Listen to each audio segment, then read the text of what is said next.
Welcome to How to Run Profitable Retreats.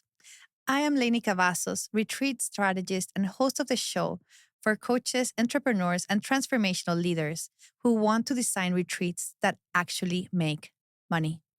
If you've ever put your heart into a retreat only to walk away exhausted or worse, broke, you are not alone. This podcast is here to change that. Each week, I'll bring you stories, strategies, and expert insights to help you create meaningful, transformational retreats that also support your business, your lifestyle, and your bottom line. Let's make your next retreat not just powerful, but profitable. Hello, welcome to another podcast episode of How to Run Profitable Retreats.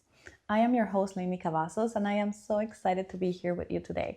Today, we're going to be covering pillar number 2 of creating a six-figure retreat business. But before that, I want to ask you, if you like this episode and this podcast, we would truly appreciate if you can follow us and leave a review so more people like you can get access to it. Now, for us, in order to get to pillar number 2 of creating a six-figure retreat business, we need to go one step backwards. We need to remember what was the reason of why we want to have a six-figure retreat business and the first pillar. So first of all, we do want to have a profitable business that brings revenue and profit, because if not, we need to go back to our 9-to-5 jobs. And honestly, you end up burning out because you're pouring so much out of you, pouring and pouring and pouring, to find out a moment where you cannot pour anymore because there's nothing left inside of you. I've seen it over and over and over again.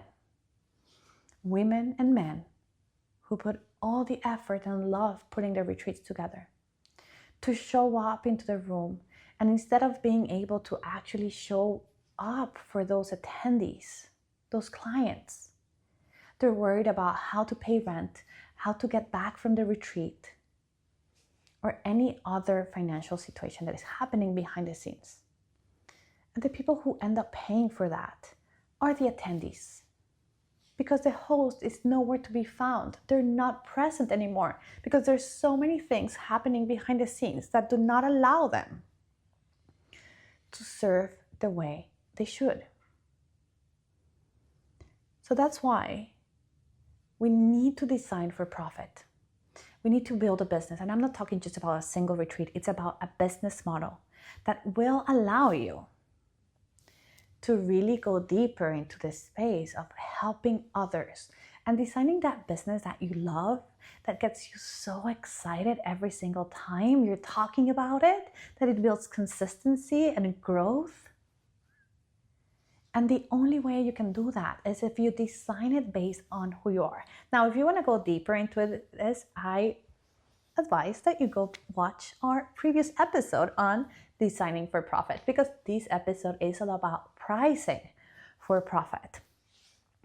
And I can talk for hours or days about pricing for profit, because so many times we forget to take care of ourselves and to actually price properly.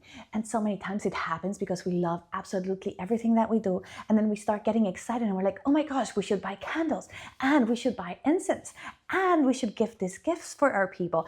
And we don't quote properly the venue.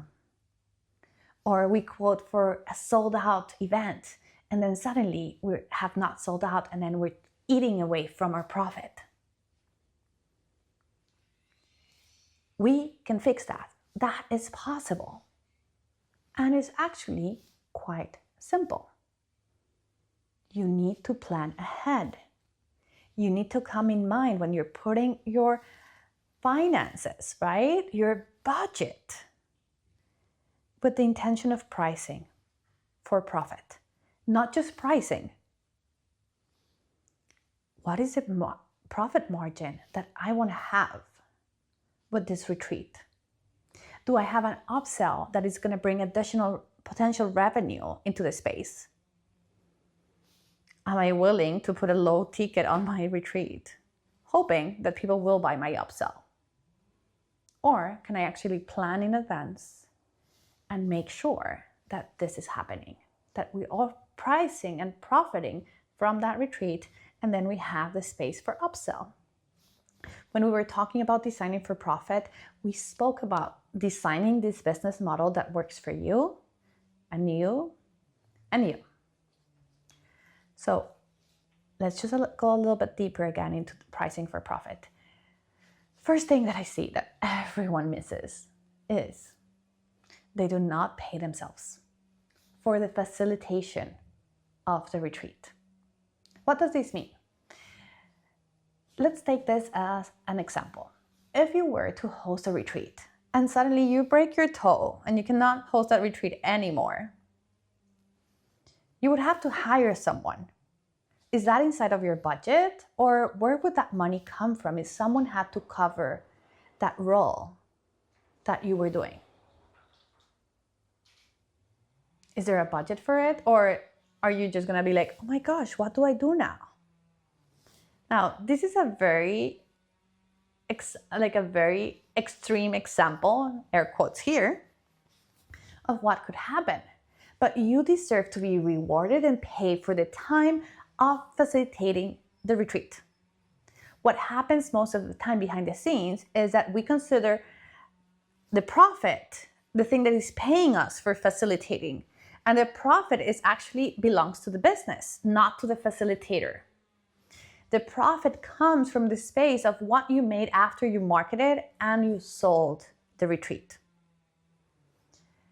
You running the retreat itself, it's called an operational expense. And I know I'm going to start going a little bit deeper into certain concepts that you might be like, oh my gosh, Leni, please don't tell me operational expenses, variable expenses, fixed expenses. Well, yes, I am, because this is about building a business. And in order to build a business, we need to understand the language.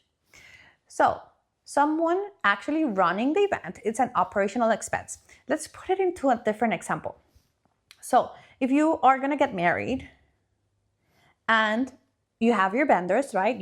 You get the food, you get the alcohol, you get the venue. Those are operational expenses. The person that comes and runs the wedding, that person called their wedding planner, do they do it for free or do they charge? They charge, don't they? So if they're charging for their services, it's exactly the same because you are running the logistics and operations of that retreat. Now, if you are facilitating and then you have another person running the operations and logistics of the retreat, they get paid and you get paid as a facilitator. One of the reasons we see people not actually profiting from the retreats, it's because they're not putting all the costs and expenses into their initial budget. They're just so passionate and excited about hosting that retreat that they forget that there's so many things that need to be taken into consideration. Venue, transportation. People forget that as a retreat host, you need to get to the location. Even if it's 10 minutes away from your house, that gas, if there's a toll, should be paid by the retreat and not from your own pocket. That should not come from the profits because that is a business expense. If you have to meet vendors before the retreat and you need to buy them coffee, that coffee is an operational expense. It should not come out of your personal pocket because it's a cost of running the business. I'm going to say this again. It's the cost of running a business. So do you know your cost of acquiring a client? How much does it cost you for actually someone to sign up for your retreat, for your group coaching? It doesn't really matter. Do you know? How many people do you need to talk to, right? How many discovery calls do you do? What is your conversion rate on those discovery calls? I am sure it's rarely 100%. So if you're spending 10 hours talking to people, let's say 10 people, 1 hour per person, 10 hours, and 2 people sign up, you might think, well, my cost of hour of me being a sales closer, right, being the salesperson of my team, because we like to have all the hats, is the cost of my hour of work. It is not. It is those 10 hours that you invested in order to get these 2 clients. So when we do not understand our cost of acquisition, it is very difficult to understand that that is also a cost of the business. It's an expense. If you were to hire a person who will do the sales for you, they will not do it for free. They might do it for a commission or a fixed rate. They might charge you per hour. It is not the same. Yeah, I know. It's a lot of information happening. Now, a lot of people also are going into the space like, well, I'll just run some ads. Do you know how much money is going to cost you to run those ads to convert them into a client? And is that the best strategy that you have? Running ads directly to your retreat? Or is there another way? What about the follow-ups that you need to do? Where do those fall under? I am telling you the cost of having follow-up, your emails, your CRM, the systems should not be coming out of the profit because they're not part of the profit. They're an expense on the business. Does that make sense?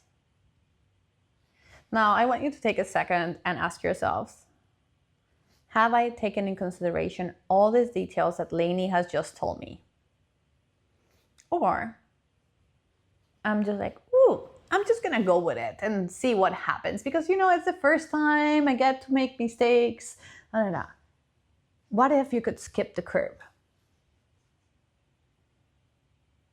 What if you could skip the curb? Now, I have something that I think you would be very, very interested in joining. I run this 4-hour masterclass on building a 6-figure retreat business where we go deeper into this concept. So if you want to check it out, just go into the show notes and there's a link there and you can just sign up so we can understand a little bit deeper what happens behind the scenes when we're building a 6-figure retreat business. My question for you today is, am I ready to treat my business like a business? Or do I want to stay treating it like a hobby? Because if you still want to treat it like a hobby and you have unlimited financial funds to support people's lives and basically pay them to come to your retreats, this is not the place for you. But if you're certain that you truly believe in the transformation of retreats, you want to bring it to more people, and you want to do it the right way, you want to be joining this masterclass. It will change the way you view your business. Anyway, thank you so much for being here today again, and I'll see you next time where we're going to go into pillar number 3.